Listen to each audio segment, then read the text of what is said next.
Unfortunately, the majority of our public do not welcome your visit because they're angry over Iraq, they're angry over Abu Ghraib. Are you bothered by what Irish people think? Listen, I hope the Irish people understand the great values of our country. And if they think that a few soldiers represents the entirety of America, they don't really understand America then. There's been great ties between Ireland and America, and got a lot of Irish Americans here that are very proud of their heritage and their country. You know, they must not understand. If they're angry over Abu Ghraib, if they say this is what America represents, they don't understand our country, because we don't represent that. We're a compassionate country. We're a strong country. We'll defend ourselves, but we help people, and we've helped the Irish, and we'll continue to do so. We've got a good relationship with Ireland. And they're angry over Iraq as well, and particularly the continuing death toll there. Well, I can understand that. People don't like war, but what they should be angry about is the fact that there was a brutal dictator there that had destroyed lives and put them in mass graves and had torture rooms. Listen, I wish they could have seen the 7 men that came to see me in the Oval Office. They had their right hands cut off by Saddam Hussein because the currency had devalued when he was the leader. See? And guess what happened? And Americans saw the fact that they had their hands cut off and crosses or X's carved in their forehead, and he flew them to America, and they came to my office with a new hand, grateful for the generosity of America, and with Saddam Hussein's brutality in their mind. Now, look, Saddam Hussein had used weapons of mass destruction against his own people, against the neighborhood. He was a brutal dictator who posed a threat. Such a threat that the United Nations voted unanimously to say, Mr. Saddam Hussein... Indeed, Mr. President, but you didn't find the weapons of mass destruction. May I finish? He said, the United Nations said, disarm or face serious consequences. That's what the United Nations said. And guess what? He didn't disarm. He didn't disclose his arms. And therefore, he faced serious consequences. But we have found the capacity for him to make a weapon. See, he had the capacity to make weapons. He was dangerous. And no one can argue that the world is better off with Saddam Hussein, if Saddam Hussein were in power. But, Mr. President, the world is a more dangerous place today. I don't know whether you can see that or not. There are terrorist bombings every single day. It's now a daily event. It wasn't like that 2 years ago. What was it like September the 11th, 2001? It was a relative calm. But if your response to Iraq was considered... Let me finish, please. Please. You ask the questions, and I'll answer them if you don't mind. On September the 11th, 2001, we were attacked in unprovoked fashion. Everybody thought the world was calm.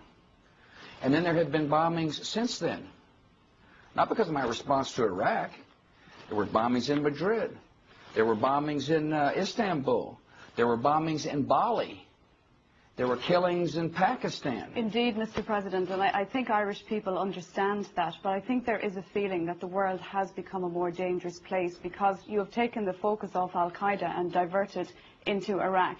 Do you not see that the world is a more dangerous place? I saw 4 of your soldiers lying dead on the television the other day, a picture of 4 soldiers just lying there without their flag. You know, listen, nobody cares more about the death than I do.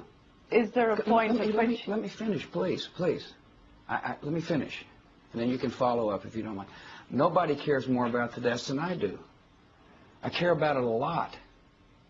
But I do believe the world is a safer place and becoming a safer place. I know that a free Iraq is going to be necessary part of changing the world. Listen, people join terrorist organizations because there's no hope.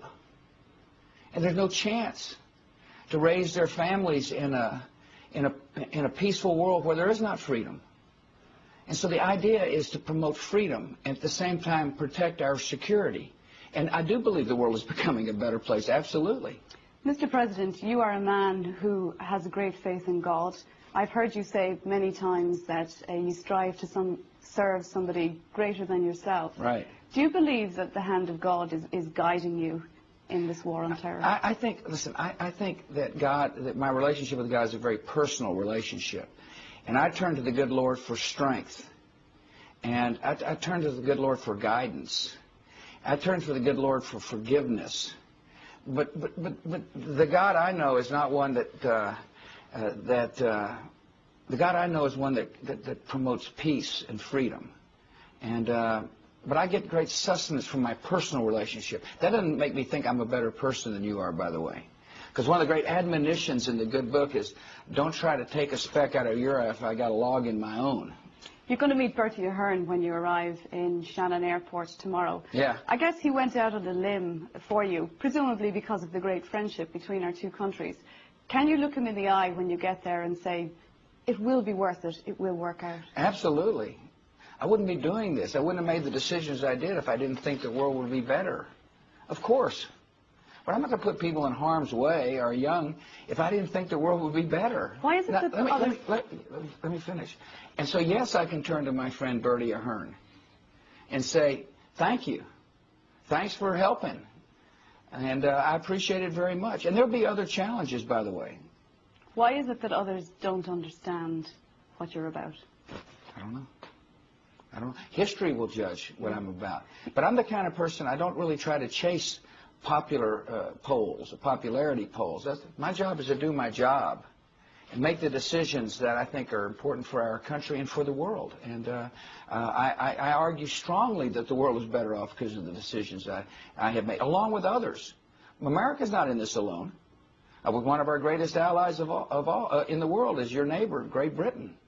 Tony Blair's been a strong advocate for not only battling terrorists, but for promoting freedom, for which I'm grateful. Let me say one other thing about America that your viewers must know, is that not only are we working hard to promote security and peace, we're also working to eradicate famine and disease.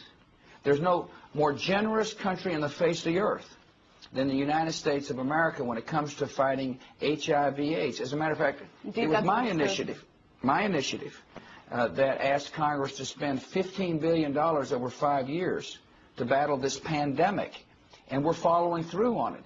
And no other country in the world feeds more of the hungry than the United States. And so we're a compassionate nation. Mr. President, I know your time is tight. Can I move you on to Europe? Are you satisfied that you are getting enough help in Iraq from European countries? You have come together, you are more friendly now, but they're not really stepping up to the plate with help, are they? Well, I think, first of all, most of Europe supported the decision in Iraq. It's really what you're talking about is France, isn't it? And they didn't agree with my decision. They did vote for the UN Security Council resolution that said, disclose, disarm, or face serious consequences. We just had a difference of opinion about when you say something, do you mean it? But nevertheless, there's no doubt in my mind, President Chirac would like to see a free and democratic and whole Iraq emerge. And same in Afghanistan. They've been very helpful in Afghanistan. They're willing to forgive debt in Iraq. But most European countries are very supportive and are participating in the reconstruction of Iraq. And how do you see the handover going? The next few weeks are going to be crucial. Can democracy really flourish with the violence that's going on? 100 Iraqis dead today, Mr. President. Yeah, no, I don't like death either. I mean, you keep emphasizing the death, and I don't blame you. But all that goes to show is the nature of the enemy. These people are willing to kill innocent people. They're willing to slaughter innocent people to stop the advance of freedom. And so the free world has to make a choice. Do we cower in the face of terror, or do we lead in the face of terror?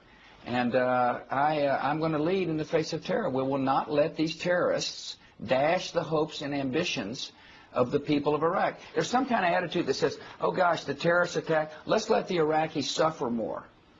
We're not going to let them suffer more. We're going to work with them. And I'm most proud of this fella, Prime Minister Alawi. He's strong and he's tough. He says to me, Mr. President, don't leave our country. Help us secure our country so we can be free. Indeed, Mr. President, just to get back to that, can I just turn to the Middle East? Sure. You will be discussing at the EU summit the idea of bringing democracy to the broader Middle East. Right. Is that something that really should start, though, with the solving of the Israeli-Palestinian crisis? Well, I think, first of all, you've got a democracy in Turkey.